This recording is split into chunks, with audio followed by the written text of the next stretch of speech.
नमस्कार दोस्तों, आप सभी का मेरे चैनल में स्वागत है। तो आज मैं फिर से एक शॉर्ट स्टोरी लेके आई हूँ और ये स्टोरी बहुत ही इंटरेस्टिंग है और इससे आपको बहुत कुछ सीखने को मिलेगा। तो चलिए झटपट स्टोरी का टाइटल जानते हैं।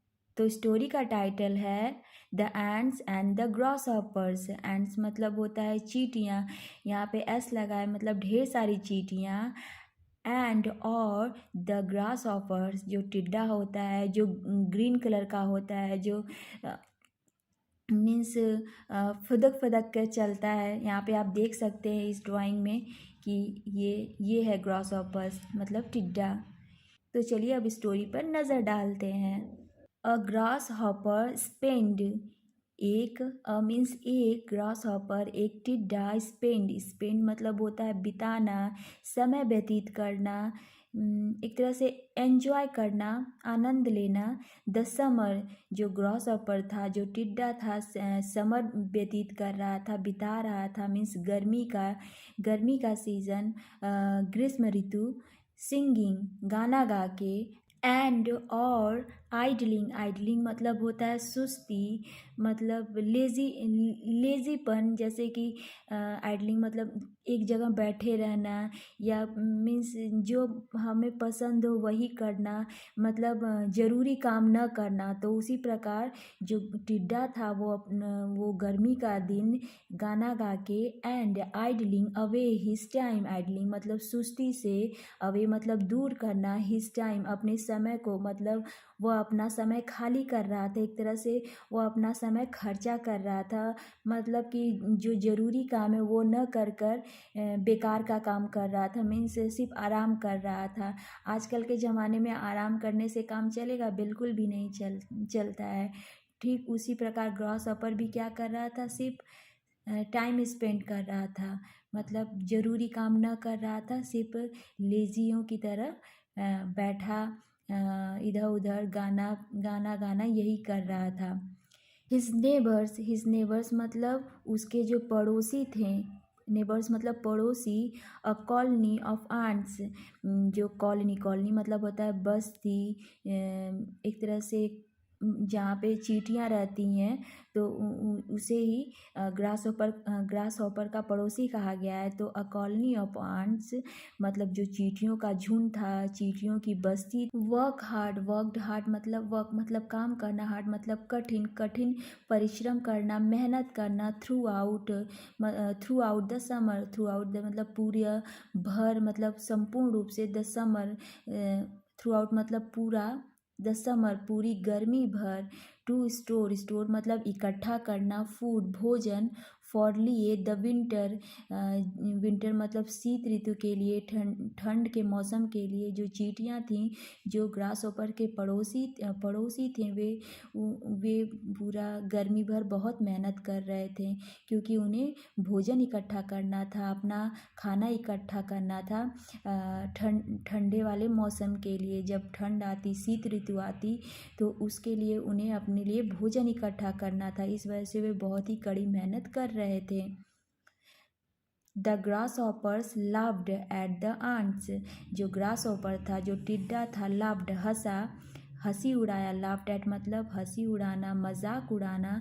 द एंड्स पे जो चींटियाँ थे उन पे वो हंस रहा था, क्योंकि वो आराम कर रहा था और चींटियाँ बहुत ही मेहनत कर रही थी। इस वजह से जो ग्रास हॉपर था, जो टिड्डा था, वो उनका मजाक उड़ा रहा था, हंसी उड़ा रहा था, उन पे हंसता था।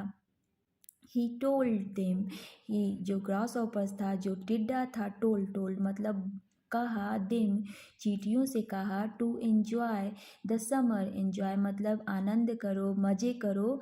द समर ये जो गर्मी का मौसम है, इसमें तुम लोग क्यों नहीं मज़े करते हो, मतलब एंजॉय करते हो, आनंद लेते हो।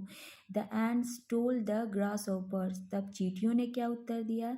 द एंड्स चींटियों ने टोल्ड कहा, द ग्रास ऑपर से कहा, टिड्डे से कहा, टू स्टोर मतलब इकट्ठा करो, फूड मतलब भोजन इकट्ठा करो, for the winter for the winter, for मतलब लिए, द विंटर शीत ऋतु के लिए, ठंडे के मौसम के लिए, विंटर सीजन के लिए तुम भी भोजन इकट्ठा करो। अदरवाइज, अदरवाइज मतलब नहीं तो, ही वुड स्टार्व वह भूखा रहेगा। ही वुड स्टार्व, स्टार्व मतलब भूखा रहेगा। वेन जब, एवरीथिंग, एवरीथिंग मतलब हर चीज़,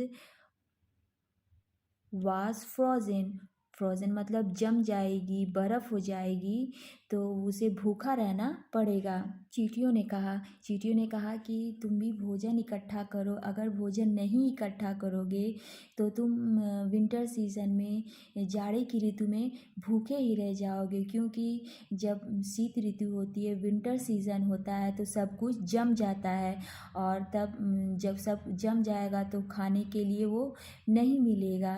तो चींटियों ने ग्रास हॉपर को सुझाव दिया, और ग्रास हॉपर क्या कर रहा था, उन पे हंस रहा था, उनका मखौल उड़ा रहा था। वेन जब, विंटर केम जब विंटर आया, विंटर के मतलब वेन मतलब जब, विंटर केम जब विंटर आया, मतलब शीत ऋतु आई, ठंडे का मौसम आया। The ants were in their nest, जो चींटियाँ थीं, वेयर थी, इन में देयर नेस्ट, देयर मतलब अपने, नेस्ट अपने घोंसले में थी, जहाँ पे चींटियों का घर था वहाँ पे वे रहने लगी।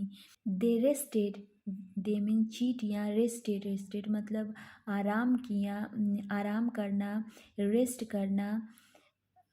एंड और सर्वाइव्ड, सर्वाइव मतलब जीवित, जीवित रहना। ऑन पर द फूड, भोजन पर जीवित रहना। दैट जो, दे स्टोर्ड, दे जो चींटियाँ थी, स्टोर इकट्ठा की थी। और जब ठंडे का ऋतु आया, शीत ऋतु आया, विंटर सीजन आया, तो वे अपने घोंसले में आराम से रह रही थी, और जो भी भोजन उन्होंने इकट्ठा किया था उसी पर वे जीवित रह रही थी, क्योंकि अगर भोजन ही कोई नहीं पाएगा तो वो जीवित कैसे रहेगा। पर चींटियों ने विंटर सीजन के लिए जुगाड़ कर रखा था कि अगर विंटर सीजन आएगा तो हम इतना मेहनत कर लें कि हमें विंटर सीजन में खाने के लिए ना तरसना पड़े। तो उसी और विंटर सीजन आया, और चींटियों का जो भी एम था कि हमें एक भोजन इकट्ठा करके रखना है, वो पूरा हुआ, और वे उसी पर अब जीवित रह रही थी, मतलब वे सर्वाइव कर रही थी, मतलब सही जीवन यापन कर रही थी। The grasshopper came to their door, जो टिड्डा था, केम आया, to their door, their door मतलब चींटियों के दरवाजे पर आया। डोर मतलब दरवाजे पर, उनके दरवाजे पर ग्रॉस हॉपर आया, टिड्डा उनके दरवाजे पर आया। हंगरी भूखा, एंड कोल्ड और ठंडे से मतलब एकदम ठंडा था, और उसे भूखा था और उसे ठंडी लग रही थी। जो ग्रॉस हॉपर था उनके दरवाजे पे आया, वो बहुत ही भूखा था और उन्हें ठंडी लग रही, उस ग्रॉस हॉपर को बहुत ही ठंडी लग रही थी। ही बेग्ड, बेग्ड मतलब होता है भीख मांगना, याचना करना, प्रार्थना करना। द एंड्स, और वो चींटियों से प्रार्थना करने लगा, भीख मांगने लगा, याचना करने लगा। फॉर फूड, भोजन के लिए। सेइंग, सेइंग मतलब, और क्या कहा, सेइंग मतलब कहा। ही वह रियलाइज्ड, रियलाइज्ड मतलब महसूस हुआ है, महसूस किया। हिज मिस्टेक, हिज अपनी मिस्टेक, अपनी गलती को, और उससे, और उन चींटियों से वो भोजन की मांग करने लगा, मतलब भोजन की भीख मांगने लगा, और उनसे कहा कि मुझे अपनी गलती मतलब महसूस हो गई कि मैंने क्या, कितनी बड़ी गलती की है।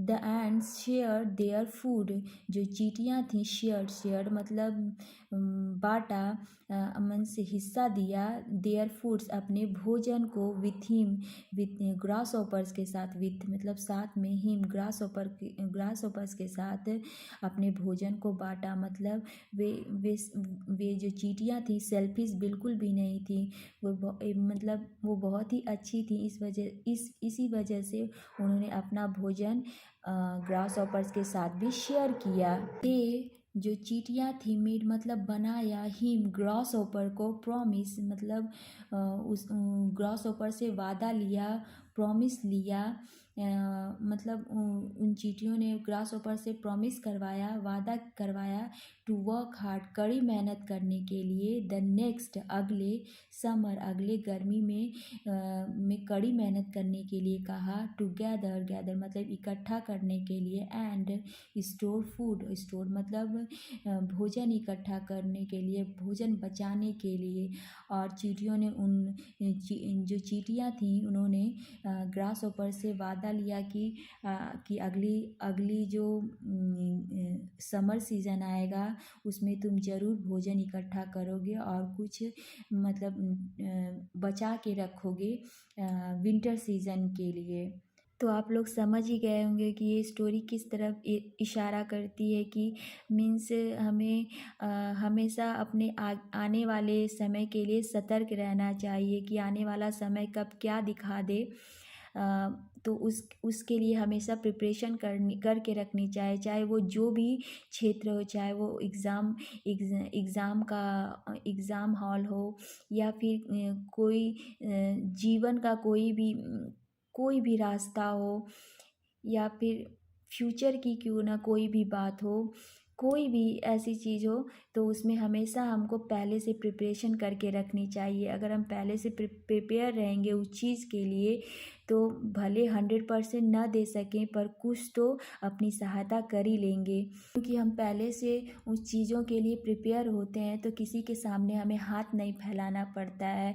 और ज़रूरी ये नहीं होता कि सब जो चींटी का स्वभाव था वैसा ही दूसरों का भी स्वभाव, कभी कभी कुछ लोग हेल्प भी नहीं करते हैं। तो इसलिए न किसी की हेल्प लेने से अच्छा है कि हम अपनी हेल्प पहले ही कर लें, पहले ही हर चीज़ के लिए मतलब रेडी रहें। सो आज की स्टोरी कैसी लगी प्लीज़ कमेंट करिएगा और मेरे चैनल को like, share, subscribe, comment and support करिएगा। सो मिलते हैं नेक्स्ट वीडियो में। Thank you.